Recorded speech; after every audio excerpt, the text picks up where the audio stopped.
ठीक है, तो आज हम अपना नया टॉपिक पढ़ने जा रहे हैं, उत्तराखंड के वन और उत्तराखंड की वनस्पतियां। ठीक है, आप लोगों ने जैसे कि उत्तराखंड के वन और वनस्पतियों में देखा होगा, उत्तराखंड एक किस प्रकार का राज्य है? हिमालयी राज्य है ना। यानी कि उत्तराखंड में क्या है, पर्वतीय क्षेत्र है अधिकतर। अधिकतर तुम क्षेत्र देखो, कितना भाग इसका पर्वतीय था उत्तराखंड का, बताओ।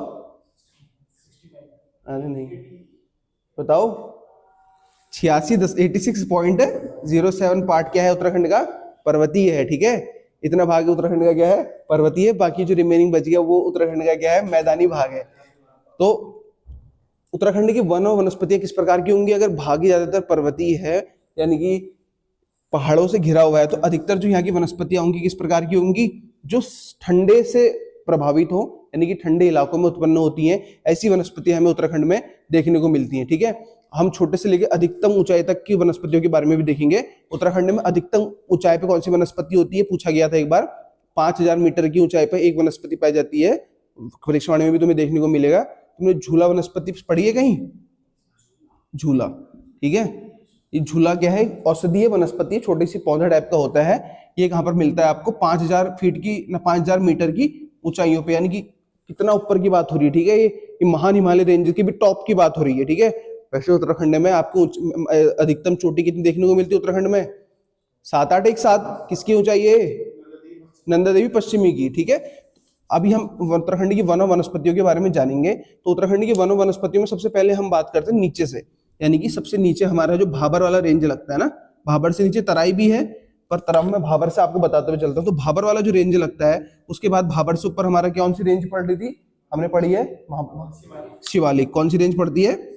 शिवालिक रेंज पड़ती है। ठीक है, तो भाबर और शिवालिक से हम जो ऊपर को जाते हैं, जैसे जब हम ये हल्द्वानी से धीरे धीरे नैनीताल की तरफ को जाते हैं, तो पहाड़ियां छोटी छोटी होती हैं, वहां पर तुमको बर्फ भी नहीं देखने को मिलेगी, परंतु पेड़ पौधे पहाड़ियों में लगे हुए देखने को मिलते हैं। मिलते नहीं मिलते हैं, इसलिए यहाँ पर हमको ज्यादातर पेड़ पौधे कैसे देखने को मिलते हैं? उपोष्ण, उपधन उष्ण उपोष्ण, ट्रॉपिकल। ठीक है, उपोष्ण उपोष्ण वन देखने को आपको यहाँ पर को मिलते हैं, यानी कि ऐसे वन जो ना तो ज्यादातर गर्मी में उत्पन्न हो रहे हैं, ना ज्यादातर ठंडे, यानी कि जो एक मीडियम टेम्परेचर वाले जो वनस्पति वन है। और इससे रिलेटेड हमारे जितने भी क्वेश्चंस हैं उनको हम यहाँ पर करते हुए चलेंगे। ठीक है, तो हेडिंग डालो उत्तराखंड के वन और वनस्पति। ठीक है, तो उत्तराखंड में वनों के प्रकार, पहली हेडिंग आप डालोगे उत्तराखंड में वनों के प्रकार। उत्तराखंड में मेनली हमें कितने टाइप्स के वन देखने को मिलते हैं? तो उत्तराखंड में हमें मेनली 8 प्रकार के वन देखने को मिलते हैं। कितने प्रकार के वन देखने को मिलते हैं? 8 प्रकार के वन देखने को मिलते हैं। और उत्तराखंड में जलवायु कितने प्रकार की है? जलवायु 6 प्रकार की हमें देखने को मिलती है। ठीक है, वन हमें 8 प्रकार के देखने को मिलते हैं, जलवायु भी बताऊंगा। ठीक है, हाँ वो भौगोलिक क्षेत्र में बांटा हुआ है 8 ना, वो तो पहले बता चुका हूँ खरकवाल जी के अनुसार। और अभी हमें 8 प्रकार की वनस्पतियां यानी 8 प्रकार के वन देखने को मिलते हैं, उन्हीं के बारे में हम क्या करने जा रहे हैं, अब यहाँ पर इसको रिकॉल करेंगे, पढ़ेंगे। तो पहले हेडिंग डालो, उत्तराखंड में 8 प्रकार के वन पाए जाते हैं। लिखा, उत्तराखंड में 8 प्रकार के वन पाए जाते हैं। सबसे पहले हेडिंग डालना उष्ण कटिबंधीय वन, इंग्लिश वाले सब ट्रॉपिकल फॉरेस्ट। उष्ण कटिबंधीय वन, सब ट्रॉपिकल फॉरेस्ट। तो पहला ही जो हमारा वन का प्रकार है वो क्या है?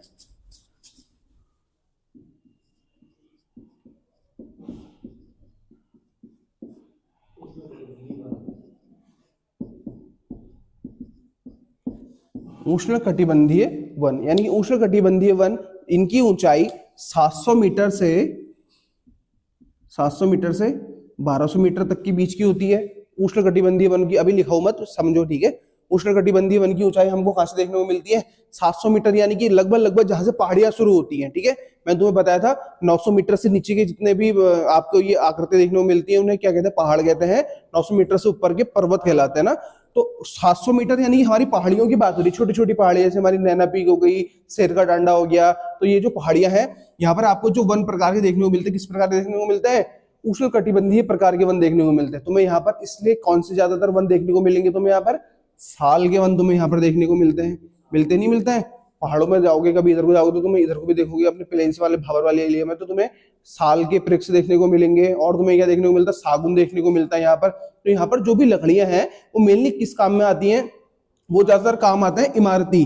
किस काम में आती हैं? इमारती लकड़ियां पाई जाती है यहाँ पर। इमारती लकड़ी, इमारती यानी कि जो इंफ्रास्ट्रक्चर बनाने में यूज में आ रही है, या मेजे बनाने में, या घर का सामान बनाने में यूज में आ रही है, वो लकड़ी हमको यहाँ पर पाई जाती है। ठीक है, अभी नीचे नीचे को है तो इनके पत्ते, अब ऐसा तो नहीं है कि इनको ज्यादातर बर्फ का ठंड का सामना करना पड़ रहा है, तो इनके पत्ते भी कैसे होते हैं, फैले हुए होते हैं, चौड़े होते हैं, बड़े होते हैं। समझ में आ रहा पॉइंट? जो मेन पॉइंट होंगे हम सारे इसमें कवर करते हुए चलेंगे। तो लिखो इसमें पहले, तो उपोष्ण कटिबंधीय वन यानी कि सब ट्रॉपिकल फॉरेस्ट लिखो। सबसे पहले इनकी ऊंचाई 700 मीटर से, ये चीजें आपने पहले पढ़ी होंगी ना, 700 मीटर से 1200 मीटर की ऊंचाई में पाए जाते हैं। ये 700 मीटर से 1200 मीटर की ऊंचाई में पाए जाते हैं। लिखा? लिखो अगला पॉइंट। यह उत्तराखंड के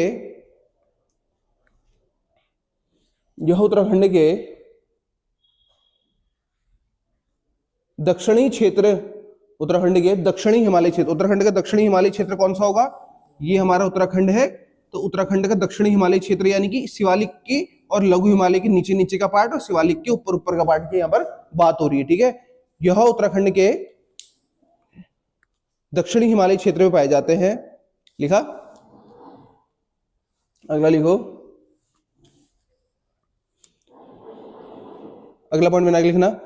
इस जलवायु का प्रमुख वृक्ष, इस जलवायु का प्रमुख वृक्ष यानी कि जो उपोष्ण कटिबंधीय वन यानी कि सब ट्रॉपिकल जो फॉरेस्ट है, इसका प्रमुख वृक्ष क्या है? साल है। देखो बच्चों, क्वेश्चन कैसे पूछा जाता है कि जो साल वृक्ष है, साल एक पेड़ होता है, ठीक है, जो साल वृक्ष है ये किस प्रकार के वनों का भाग है? किस प्रकार के बोल देगा? उपोष्ण बोल देगा, उष्ण कटिबंधीय बोल देगा, शीतोष्ण बोल देगा, तो आप बोलोगे किसके? उपोष्ण कटिबंधीय वनों का भाग है साल, प्रमुख है मतलब उसमें। ठीक है, और भी है, वो भी लिखा रहा हूं। क्या लिखा? इस जलवायु का प्रमुख वृक्ष साल है। लिखो, इस जलवायु में अन्य वृक्ष, इस जलवायु में अन्य वृक्ष, इस जलवायु में अन्य वृक्ष कंजू, हाँ कंजू, ऐसे लिखो, कंजू, सेमल, सेमल का पेड़ देखा होगा तुमने, देखा है? कोई पहाड़ गया तो उसने भींगल की लकड़ी देखी, भींगल, उससे एक बार क्वेश्चन पेश भी गया था पेपर में पटवारी में, किसमें की भींगल की लकड़ी से क्या क्या होता है करके, उसकी छाल से उसकी रस्सी भी बनती है भींगल की लकड़ी से, है ना? पूछा गया था ना क्वेश्चन। तो वनस्पतियों वाले क्वेश्चन से ऐसे ही प्रश्न पूछे जाते हैं। ठीक है, पूछ देगा कि सेमल की लकड़ी किस प्रकार के वनी क्षेत्र में पाई जाती है, तो किस प्रकार के वनी क्षेत्र में पाई जाती है? लिखा? कंजू, सेमल। लिखो, और लिखो खैर,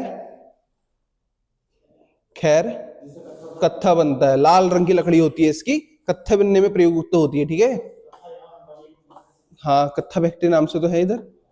लिखा? लिख लिया? अगला लिखो, उष्ण कटिबंधीय शुष्क जलवायु वन। अगला, हाँ अगला, उष्ण कटिबंधीय शुष्क जलवायु वन यानी कि ट्रॉपिकल ड्राई क्लाइमेट फॉरेस्ट।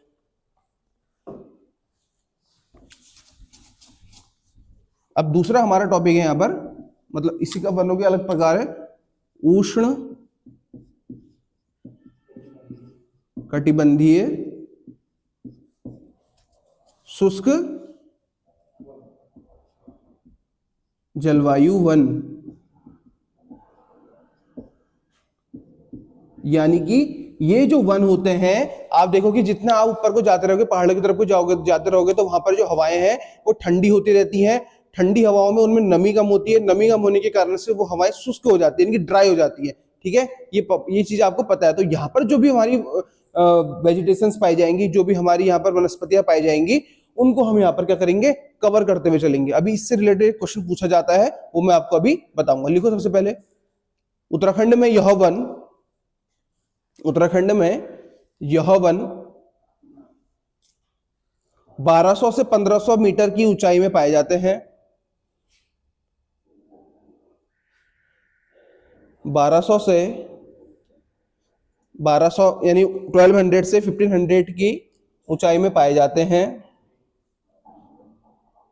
लिखा?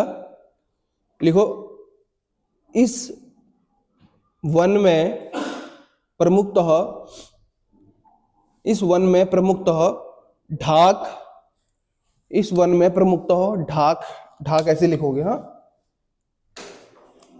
इस वन में प्रमुखतः ढाक, ठीक है, यहां पर लिखा है ढाक। इस वन में प्रमुखतः ढाक, कौमा गुलर, कौमा जामुन, कौमा बेर आदि पाए जाते हैं। थोड़ा सा आप लोगों को टॉपिक बोरिंग लग सकता है क्योंकि आपको इसमें एग्जैक्ट ये इसका रिलेवेंट आगे चीजों से नहीं है, बस आपको एग्जैक्ट इतना पता होना चाहिए, ठीक है। इसका मैंने ये बोला उष्ण कटिबंधीय जो शुष्क जलवायु वन होते हैं, इसके कुछ प्रमुख यहाँ पर बेर पाए जाते हैं, ठीक है। और ऐसे वन, ऐसे पेड़ वृक्ष पाए जाते हैं जिनकी जड़ें क्या होती है, लंबी होती है और कांटेदार होती है, ठीक है। क्वेश्चन इनके बारे में कैसे बनता है कि उष्ण कटिबंधीय वनों में जड़ें कैसी होती है, तो इनकी जो जड़ें होती हैं वो लंबी होती हैं, ठीक है।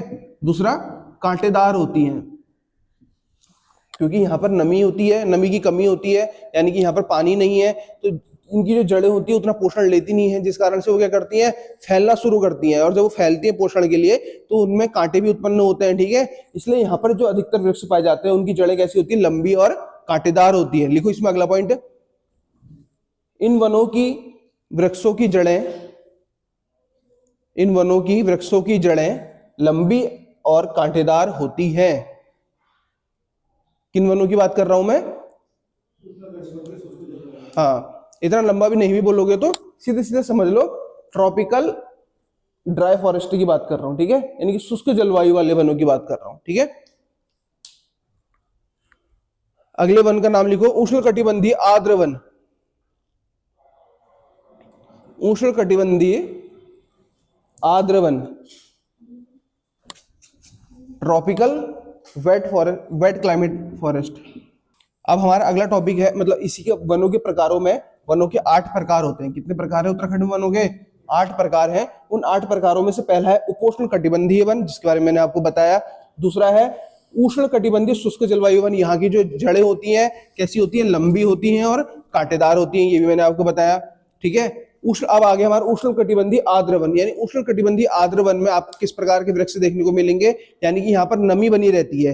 यहाँ पर क्या होता है, सॉइल को पानी मिलता रहता है, मिट्टी को पानी मिलता रहता है, पोषण होता है, जिस कारण से पेड़ क्या होंगे, बड़े बड़े होने लगते हैं। अब आपको जो ऊपर ऊपर को जाते रहोगे, अल्मोड़ा साइड को जाते हो तो आपको वहां पर बड़े बड़े पेड़ देखने को मिलते हैं ना, वही अब इनमें हमको देखने को मिलते हैं, ठीक है। लिखो इसमें सबसे पहले, यह उत्तराखंड में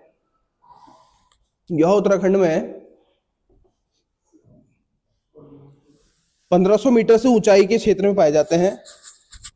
यह उत्तराखंड में 1500 मीटर से ऊंचाई के क्षेत्र में पाए जाते हैं। लिखा सभी ने, किस क्षेत्र में पाए जाते हैं, लिखो। यह दून घाटी, यह दून घाटी तथा शिवालिक के क्षेत्रों में पाए जाते हैं। यह दून घाटी तथा शिवालिक के क्षेत्रों में पाए जाते हैं। अब आपने जब दून और द्वार पढ़े तो दून और द्वार किन दो पहाड़ियों के मध्य में थे, किन दो क्षेत्रों के मध्य में थे, शिवालिक और मध्य हिमालय, यानी कि शिवालिक रेंज और लेजर हिमालय रेंज के मध्य में क्या पड़ता है हमारा, दून और द्वार पड़ता है। ये मैं तुम्हें पहले बता चुका हूं। तो जो हमारा आर्द्र, तुम्हें पता है ना कि शिवालिक में वर्षा भी अधिक होती है, मैंने तुम्हें लिखाया था जब मैंने तुम्हें 8 प्रकार से बांटा था हमने उत्तराखंड को, तो उसमें मैंने तुम्हें शिवालिक में वर्षा सर्वाधिक होती है लिखाया था, नहीं लिखाया था, इस आधार पर, ठीक है। वैसे तो नरेंद्र के टिहरी में सबसे ज्यादा वर्षा रिकॉर्ड की गई है, ठीक है, परंतु अगर उत्तराखंड में हिमालयी विभाजन के आधार पर मैं बोलूं तो वर्षा सबसे ज्यादा कहां होती है, शिवालिक रेंज में होती है।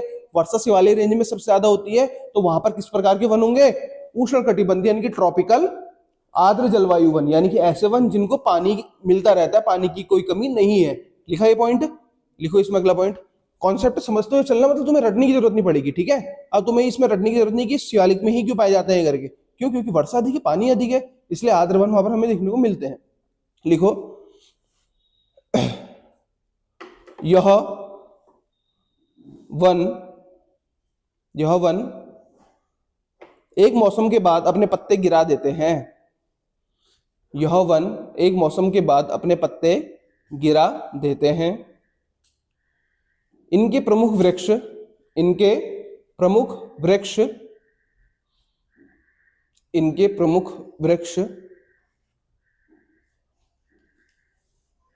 सागौन की लकड़ी का काम करते हैं ना, सागौन कौमा पलास के फूल से एक रचना भी है, ठीक है, सागौन, पलास, कॉमा बांस। बच्चों बांस क्या है? बांस एक घास का प्रकार है, ठीक है। बांस जो है ग्रास है, घास है, पेड़ नहीं है, बांस झाड़ी है, बेल है, मतलब बांस एक, ठीक है। यहाँ पर सबसे ज्यादा ये आपकी जो हमारा जो साउथ एशियन वाला पार्ट है, इधर पे बांस सर्वाधिक पाया जाता था ना पहले के समय से भी। जापानियों में तुम देखोगे, जापानी हो गया, चाइना हो गया, इंडोनेशिया, इधर साइड को बांस आपका सर्वाधिक देखने को मिलता है। और बांस सबसे ज्यादा क्या है, सस्टेनेबल एक अल्टरनेटिव है उत्तराखंड पूरे विश्व के लिए प्लास्टिक या किसी भी चीज को बदलने के लिए, क्योंकि बांस को जितना काटो वो उतनी जल्दी क्या होता है, बढ़ता रहता है ना, पता है ना, बहुत तेज बढ़ता है बांस। पहले तो बढ़ता नहीं, फिर बढ़ता है तो बहुत तेज बढ़ता है कुछ समय के बाद। तो लिखा बांस, पलास, सागौन, सहतूत,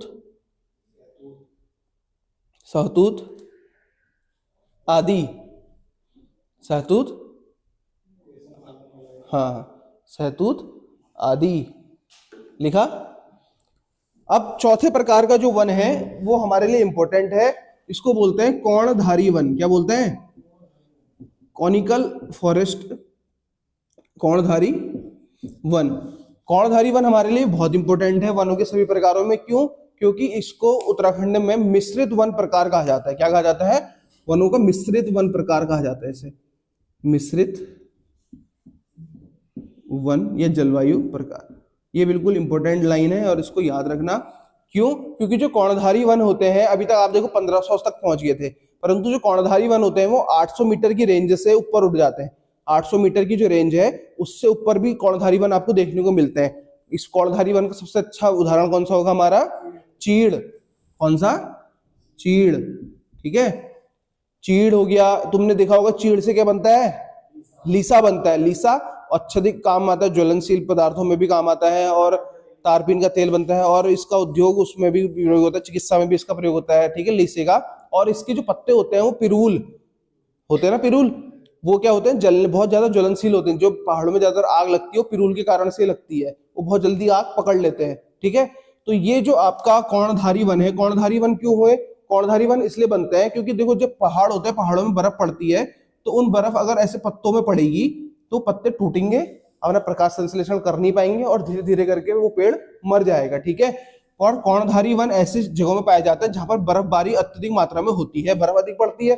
बर्फ अधिक पड़ती तो इनके जो कोण होते हैं, यानी कि कोण मतलब इनके जो पत्ते होते हैं ऐसे कोनिकल होते हैं, मतलब शंकुनुमा होते हैं। शंकु होता है ना, ऐसे शंकुनुमा होता है, ठीक है, जैसे बड्डे की टोपी होती है वैसे वाली। तो ये बर्फ जो है इनमें अटकती नहीं है, नीचे को गिर जाती है, ठीक है, इसलिए इन्हें कोणधारी वन कहा जाता है। लिखो कोणधारी वन, कोणधारी वन, कॉनिकल लिखो, कॉनिफर फॉरेस्ट भी बोल सकते हो, कॉनिकल फॉरेस्ट भी बोल सकते हो। कोणधारी वन उत्तराखंड में मिश्रित वन का उदाहरण है, बिल्कुल इंपॉर्टेंट है। उत्तराखंड में कोणधारी वन किसका उदाहरण है? मिश्रित वन का उदाहरण है, ठीक है, समझ में आ रहा है?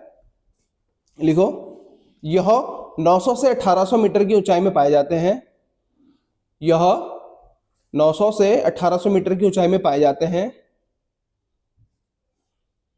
यानी कि देखो इसमें कितना लंबा डिफरेंस है ना, यानी कि 900 से 1800 की इसकी रेंज है, जबकि 900 की रेंज हमने नीचे भी पढ़ी है, अभी पढ़ी नहीं पढ़ी?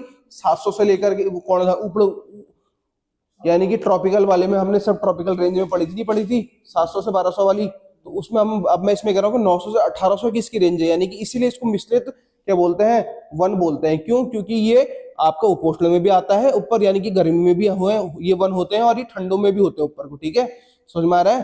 जैसे नैनीताल में उतना ठंडा नहीं पड़ता, पर चीड़ यहाँ पर भी देखने को मिलता है, अल्मोड़ा में भी चीड़ देखने को मिलता है, और ऊपर को जाओगे जहां बर्फ पड़ती है वहां पर भी तुम्हें चीड़ देखने को मिलेगा। इसीलिए उत्तराखंड में कोणधारी वन को क्या बोलते हैं? मिश्रित वन कहा जाता है।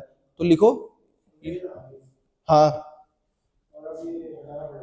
हाँ, वो लेटिन अभी तो वही लाए थे, कुरी भी वही लेकर आए थे, और जो वो जिसको तुम कैंसर घास कहते हो वो, हाँ वो भी वही लेके आए थे। लिखो, कोणधारी वन 900 से 1800 मीटर की ऊंचाई पाए जाते हैं। इसके निचले भाग में चीड़, इसके निचले भाग, यानी कि जो ये 900 से 1800 की रेंज है, इसकी जो निचली वाली रेंज यानी कि 900 वाली जो रेंज है, उसमें अधिकतर आपको क्या देखने को मिलता है? चीड़। समझ में आ रहा है ना? इसके निचली रेंज में, यानी कि इसके निचली भाग में चीड़ और ऊपरी भाग यानी कि जो ठंडा वाला है और ऊपरी भाग में देवदार, देवदार, फर, ओक की 3 प्रजाति। ओक किसको बोलते हैं? बांज को। तो ओक की 3 प्रजाति पाई जाती है। यानी कि जो शीतोष्ण यानी कि जो हमारे कोणधारी वन है, कोणधारी वन क्या है? कोणधारी वन में सबसे प्रमुख वन, सबसे प्रमुख वृक्ष तो हमारा चीड़ है। चीड़ आपका जो, अगर मैं कोणधारी वन को 900 से 1800 की रेंज में इसे बांट रहा हूं, 900 से 1800 मीटर की रेंज में ऐसे बांट रहा हूं, तो इसके निचले भाग में मैंने मेनली क्या पाया जाता है बोला? चीड़ पाया जाता है। और इसका जो शीतोष्ण यानी कि ठंडा वाला भाग है, ऊपर ऊपर को जितनी ऊंचाई में हम जाते रहते हैं तो हमें यहाँ पर फर देखने को मिलता है, देवदार के वृक्ष देखने को मिलते हैं, ब्लू पाइन नीला चीड़ देखने को मिलता है। समझ में आ रहा है? ये हमने आपको इस चीज में समझाया। ओक, ओक 3 प्रकार की ओक की यहाँ पर प्रजातियां हमें देखने को मिलती हैं। 3 प्रकार की ओक यानी कि बांज की, बांज का वृक्ष सुना होगा ना, वही, वो भी इसी प्रजाति में, वो भी इसी क्षेत्र में पाया जाता है। लिखा? लिख लिया? अगले वनों के प्रकार लिखो। पर्वतीय शीतोष्ण वन यानी कि पर्वतीय शीतोष्ण वन, हाँ लिख लो, एक ही बात है। पर्वतीय शीतोष्ण वन, माउंटेन टेम्परेट फॉरेस्ट। अब ये ऊंचाई बढ़ती जा रही है तो ये किसकी ऊंचाई कितनी होगी? लिखो 1800 से 2100। ठीक है, लिखो पर्वतीय, क्या लिखा? पर्वतीय शीतोष्ण वन। यानी कि अब हमारी ऊंचाई कहां से कहां तक पहुंच गई है? 1800 से 2100 मीटर, यानी कि बहुत ऊपर की बात हो गई है। ठीक है, इतने ऊपर में वृक्ष कैसे होंगे, यानी जलवायु कैसी होगी? ठंडी होगी। तो यहाँ के जो पेड़ होंगे वो भी कैसे होंगे? तो ठंडी जलवायु में उत्पन्न होते हैं। ठीक है, पांचों भाग है हमारा शीतोष्ण, पर्वतीय शीतोष्ण, पर्वतीय शीतोष्ण वन। ठीक है, इनकी ऊंचाई 1800 से 2100 के बीच की होती है, यानी कि ये ठंडे क्लाइमेट में पाए जाते हैं। लिखो इसमें पहला पॉइंट, पर्वतीय शीतोष्ण वन में मुख्यतः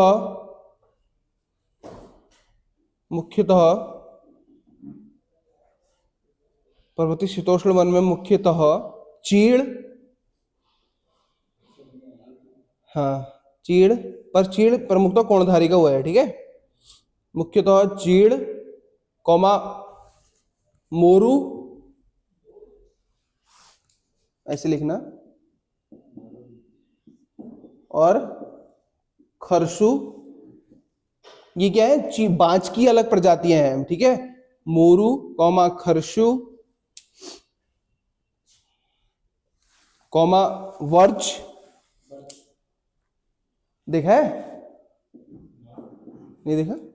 वर्च, ऊपर को तुम लोग जाते भी कहां हो जाता, कौमा इम्प्रूस। वनों की प्रजातियां पाई जाती हैं।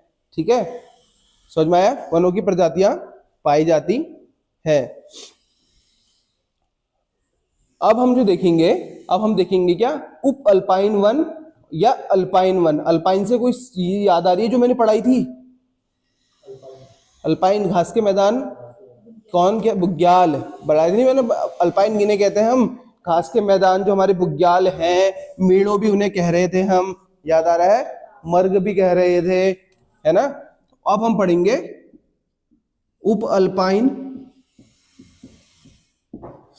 या अल्पाइन वन, या अल्पाइन वन। देखो अल्पाइन, उप अल्पाइन या अल्पाइन वन से मतलब है जब हम धीरे धीरे ऊंचाई में बढ़ते रहते हैं। यानी कि अभी तक हम 2100 मीटर की ऊंचाई में पहुंचे थे, अब जब हम 2100 मीटर की ऊंचाई से ऊपर को जाते हैं तो तब वनस्पतियां क्या होती हैं? उगने योग्य नहीं रहती है, क्योंकि जितना ठंडा पड़ता रहेगा, जितना क्या बोलते हैं क्लाइमेट ऊपर को ठंडा होता रहेगा, तो हमें वनस्पतियां नहीं उग पाएंगी। वहां पर हमें ज्यादातर क्या देखने को मिलता है? घास देखने को मिलती है, ग्रास देखने को मिलती है। ठीक है, जहां पर हमें घास देखने को मिलती है, जैसे हमें घास है तो घास के मैदानों को ही तो क्या कहते हैं? बुग्याल कहते हैं।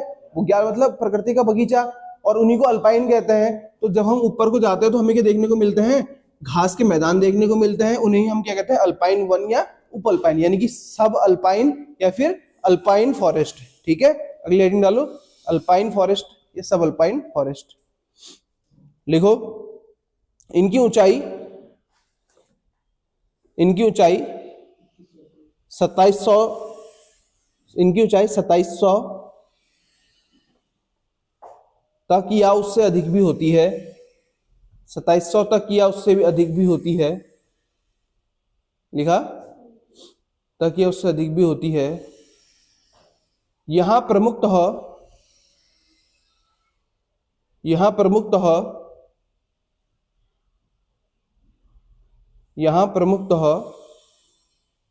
देवदार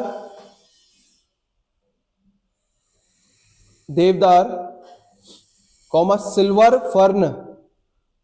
फर्न एक प्रकार की घास होती है, जब वो हवा में ऐसे लहराती है ऐसा लगता है कि चांदी चमक रहा है, ठीक है, इसलिए इसका नाम सिल्वर फर्न रखा जाता है, ठीक है। लिख लोगे सिल्वर फर्न, लिखा, देवदार कॉमा सिल्वर फर्न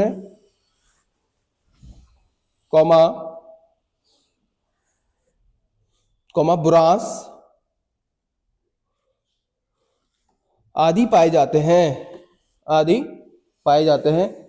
जो इधर के जो वन है ना, हमारे जो अल्पाइन वन या अल्पाइन उप अल्पाइन वन है, इधर हमारे जो वन है इनमें क्या होती है, तेल की मात्रा यानी कि इनकी जो ज्वलनशीलता होती है, इनका फ्लेमेबिलिटी होती है वो अधिक होती है, ठीक है। इसलिए कई बार इन वनों में क्या होता है, आपस में क्योंकि हवा से रगड़ खाते रहते हैं, ठीक है, जो सिल्वर फर्न है वो है, जब सूखे पत्ते आपस में रगड़ खाती हैं तो वो क्या हो जाती है, गर्म होने के कारण से जलने का खतरा रहता है। तो इधर जो क्षेत्र है यहाँ पर ज्यादातर आग लगने का क्या रहता है, खतरा रहता है। लिखो इसमें अगला पॉइंट, इन वनों में अधिकतर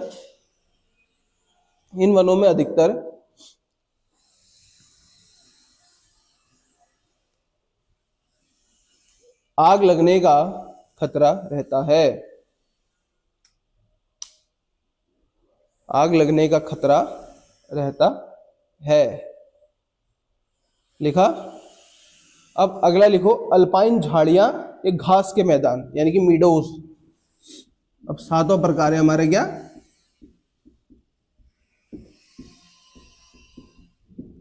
अल्पाइन झाड़ियां या घास के मैदान।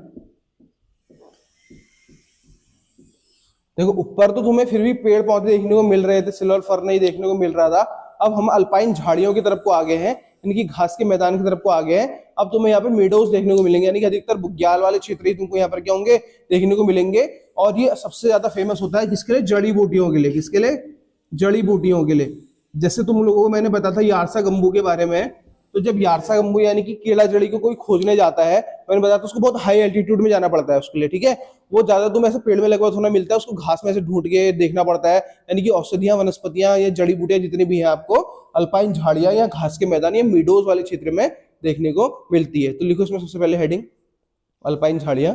यह 3000 से 3600 मीटर यानी कि 3000 से 3600 मीटर की ऊंचाई में पाए जाते हैं, लिखा, पाए जाते हैं। अधिक ऊंचाई पर इन्हें अल्पाइन मीड़ो या पास्चर भी मैंने तुम्हें बताया था, बुग्यालों कहते हैं, बताया था ना। इन्हें अल्पाइन मीड़ो या पास्चर कहते हैं, अल्पाइन मीड़ो या मीडो ऐसे लिखते हैं, देखो, अल्पाइन मीडो या पास्चर कहते हैं, लिखा, पास्चर कहते हैं। इस क्षेत्र में अधिकतर जड़ी बूटी वनस्पतियां पाई जाती हैं। इस क्षेत्र में अधिकतर जड़ी बूटी वनस्पतियां पाई जाती हैं, जैसे ब्रह्मकमल कौमा हेमकमल, लिखा, ब्रह्मकमल कौमा हेमकमल कौमा विस्कंडर एक जड़ी बूटी है, जहर के इलाज में इसका यूज किया जाता है, विस्कंडर, लिखा, विस्कंडर कौमा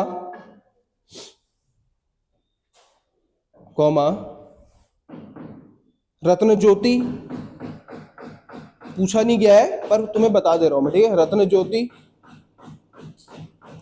आदि पाए जाते हैं। रत्न ज्योति जड़ी बूटियों के नाम है, जैसे यारसा गंबू है, वैसे ही। तो मैंने तुम्हें क्या बताया, अल्पाइन जो झाड़ियां या फिर घास के मैदान है, यहाँ पर क्या पाए जाते हैं, अधिकतर जड़ी बूटी घास पाए जाते हैं, यानी कि बुग्याल वाला जो क्षेत्र है पाया जाता है। अब जहां पर घास है, घास के मैदान है, तो ये किसके लिए ज्यादा सुटेबल रहेगा, ये ज्यादा सुटेबल रहता है जो अपने पशुओं को, अपने जानवरों को वहां पर चराने के लिए जाते हैं, घुमाने के लिए लेके जाते हैं, ठीक है। इसलिए तुमसे पूछ लिया जाएगा कि उत्तराखंड के वनों में से किन प्रकार के वनों में जो अपने मवेशियों को चराने के लिए ले जाया जाता है, तो किन 25 प्रकार के वनों में, अल्पाइन झाड़ियां या घास के मैदान, मीडोज में, ठीक है। इसमें अगला पॉइंट लिखो, यह वनों का क्षेत्र चरवाहों के लिए अत्यधिक उपयुक्त है, यानी कि उसके लिए बहुत सुटेबल है। यह वनों का क्षेत्र चरवाहों के लिए अत्यधिक सुटेबल है, मतलब प्रयुक्त है, अत्यधिक उपयुक्त है। अगला लिखा, अगले घास के मैदान लिखो टुंड्रा वन, ठीक है। टुंड्रा वन लिखो, TUNDRA, टुंड्रा, टुंड्रा इंग्लिश का शब्द है, टुंड्रा वन, ठीक है। ये कहां से कहां तक पाए जाते हैं, 3600 से 4800 तक, ठीक है। यानी कि 3600 से 4800 मीटर तक या उससे भी अधिक तक हमारे कौन से क्षेत्र पाए जाते हैं, टुंड्रा वन, यानी कि टुंड्रा वनस्पतियां भी कहते हैं इनको हम, ठीक है। अब इतनी अधिक ऊंचाई पर किसी वनस्पति या पेड़ पौधे का होना उचित नहीं है, हो भी नहीं सकती है, ठीक है, क्योंकि क्लाइमेट इतना ठंडा है। इसलिए यहाँ पर हमें क्या देखने को मिलती है, लीचेन देखने को मिलती है, ठीक है। तो हमें काई देखने को मिलेगी, यहाँ पर मॉस देखने को मिलेगी, कहां पर को, टुंड्रा वाले क्षेत्रों में, ठीक है। इसलिए ये क्या, यहाँ पर वनस्पतियां नहीं बल्कि क्या पाई जाती है, अधिकतर जो जीवाश्म वाले क्षेत्र है, यानी कि जीवाश्म में भी जो काई हो गया, लीचेन हो गया, मॉस हो गया, ये पाया जाता है आपका कौन से क्षेत्र में, टुंड्रा वन क्षेत्र में। लिखो टुंड्रा वन, और इसकी ऊंचाई लिखो 3600 से 4800,